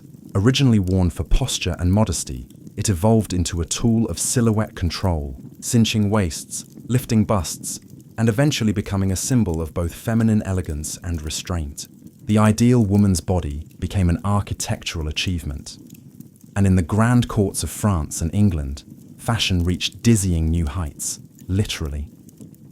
With towering wigs, ruffled collars, and dresses that required scaffolding underneath, women moved like chandeliers, and men just as dramatic with tights, jewels, codpieces, and shoes that curled like punctuation marks. Fashion was power.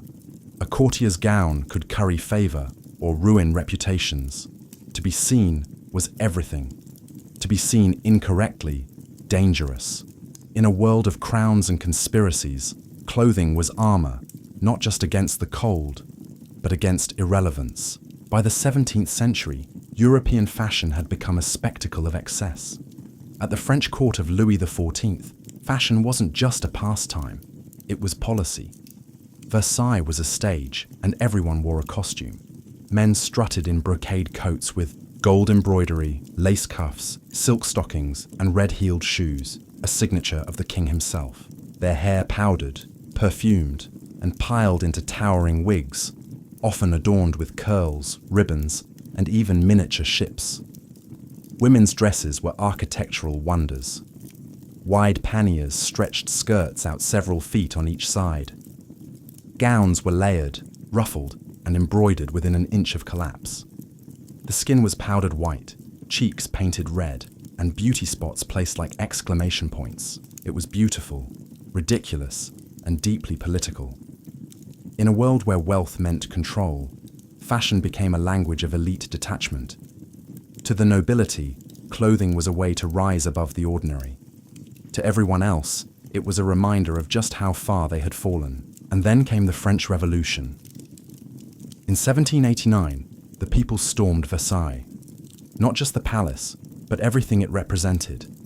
Excess, inequality, silk and satin at the expense of bread. The guillotine didn't just fall on kings, It fell on wigs, heels, corsets. The fashion of the upper class became the uniform of the enemy. Suddenly, simplicity was power. The sonnulot, or without breeches, proudly rejected aristocratic knee-length trousers. Instead, they wore plain trousers, the clothing of the working class. To wear extravagant clothes during this time wasn't just tone-deaf, it was dangerous. In the wake of revolution, fashion itself became democratic. The classical world was idolized.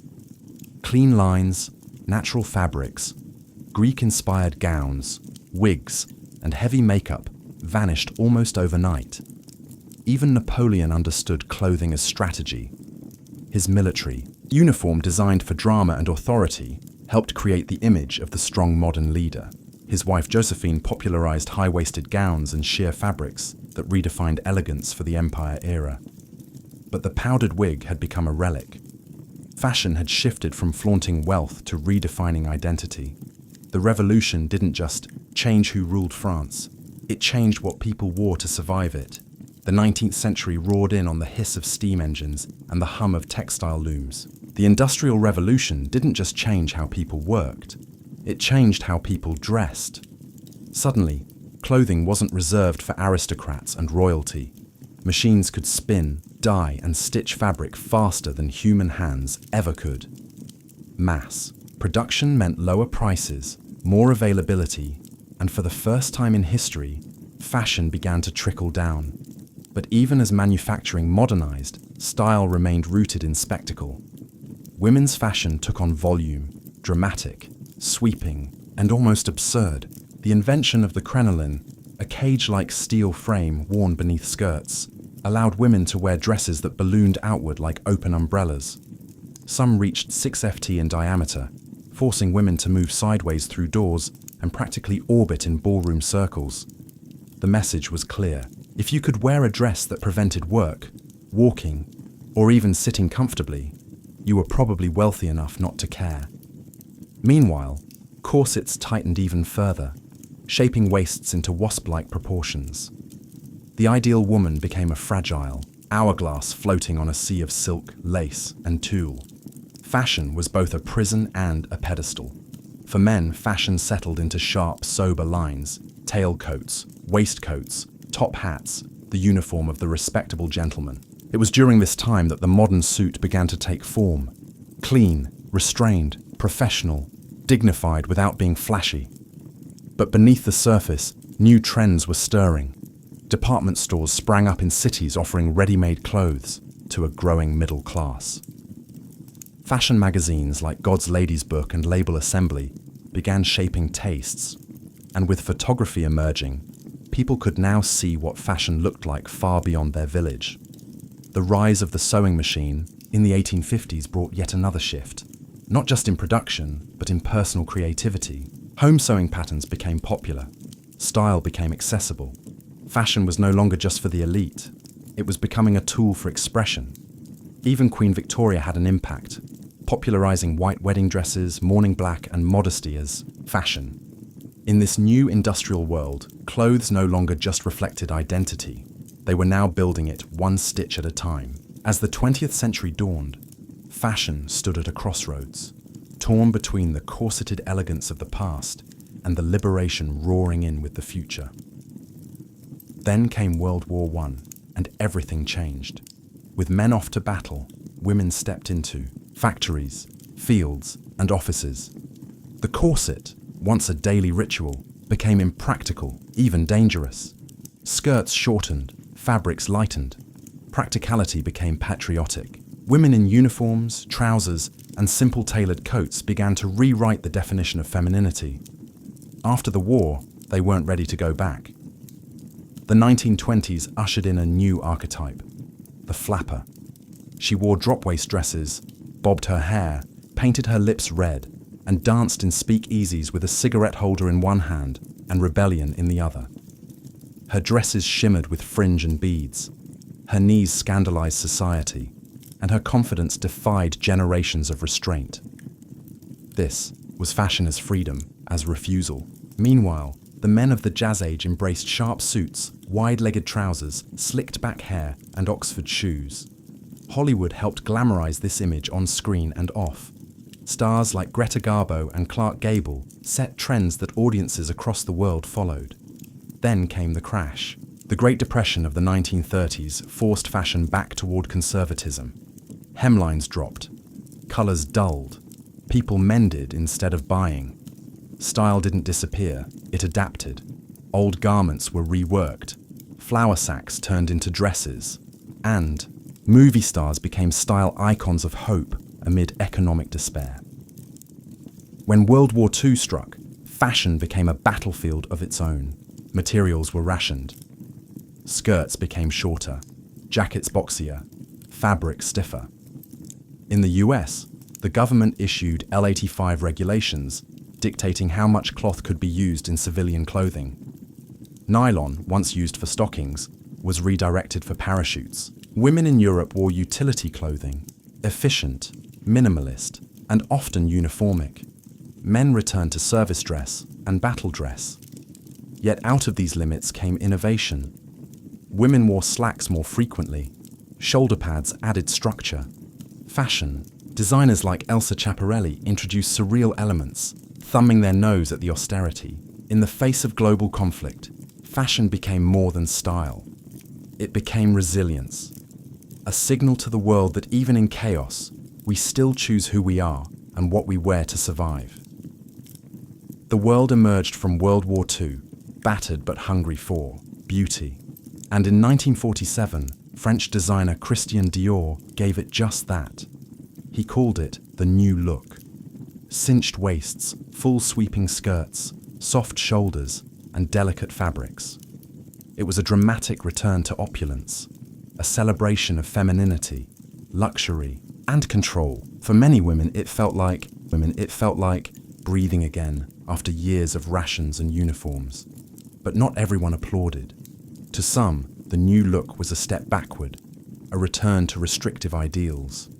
After decades of progress, the tension between tradition and transformation would define fashion for decades to come. In the 1950s, American suburbia embraced clean-cut style, pearls and pencil skirts, grey flannel suits, and everything ironed to perfection. But underneath the polished surface, rebellion was brewing. Teenagers, a newly defined demographic, began rejecting their parents' look. They idolized screen rebels, like James Dean and Marlon Brando, whose plain white t-shirts, leather jackets, and blue jeans felt raw, honest, and dangerous. And there it was, denim. Once a symbol of the American working class, denim became the uniform of youth rebellion. It wasn't fashion made for you, it was fashion you claimed. Then came the 1960s, and the revolution wasn't just televised, it was worn. London's mod culture gave birth to slim suits, miniskirts, and bold prints. The hippies embraced embroidery, bell-bottoms, and second-hand chic. Fashion became political, anti-war, anti-establishment, anti-everything that came before. By the 1970s, the lines had blurred. Haute couture still thrived, but streetwear had found its voice. Music drove fashion. From disco sequins to punk's torn shirts and safety pins. And through it all, jeans endured. Dressed up, distressed, or ripped in protest. Designers like Yves Saint Laurent and Vivienne Westwood understood the shifting tide. Fashion was no longer dictated from the top down. It was now a two-way mirror, reflecting and shaping the world all at once. Clothes were no longer just about class or gender. They were about attitude, identity, resistance. From Dior's silks to Levi's denim, fashion had become something new entirely. Not just what you wore, but who you were.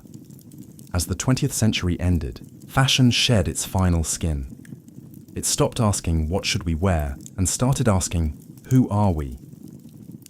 The 21st century began with a new energy, one driven by identity, diversity, and the rise of the digital age. Fashion was no longer ruled by seasonal trends whispered in the halls of Paris and Milan. Now it pulsed through Instagram, TikTok, and street corners in Seoul, Nairobi, and New York. Trends were global and instant.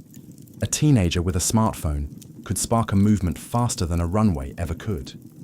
The rise of fast fashion made style more accessible than ever before. Brands like Zara, H&M, and Forever 21 churned out catwalk-inspired clothes at lightning speed. But it came with a cost: environmental damage, exploitative labor, and a growing awareness of fashion's dark side. In response, sustainability became a new standard. Designers started rethinking materials, waste, and responsibility. Thrift stores surged. Upcycling became cool. Capsule wardrobes and buy less, choose well became mantras. But the real revolution, it was representation. For decades, fashion favored one body type, one skin tone, one ideal. But now the industry is changing. Designers are casting models of all races, sizes, genders, and abilities. Runways feature hijabs, wheelchairs, vitiligo, and drag. What once existed on the margins now walks center stage. Fashion became a battleground for cultural conversations. Think Black Lives Matter slogans on couture gowns, pride parades with high heels and glitter as protest armor, indigenous designers reclaiming traditional patterns as a statement of survival. Gender, no longer a cage. From androgynous tailoring to skirts on the men's racks, the binary boundaries of fashion began to blur. Icons like Billy Porter, Harry Styles, and Zanaya wore clothes not as statements, but as freedom. And in the metaverse, avatars strut in outfits that can't even exist in real life. Digital fashion, no fabric, no waste, just pixels and imagination, is becoming its own frontier. Fashion now lives everywhere, and it belongs to everyone. What began as linen in ancient Egypt has become a global language, one that can whisper tradition, scream rebellion, or simply say, "This is me." Because in the end, fashion isn't just what we wear, it's how we show the world who we are.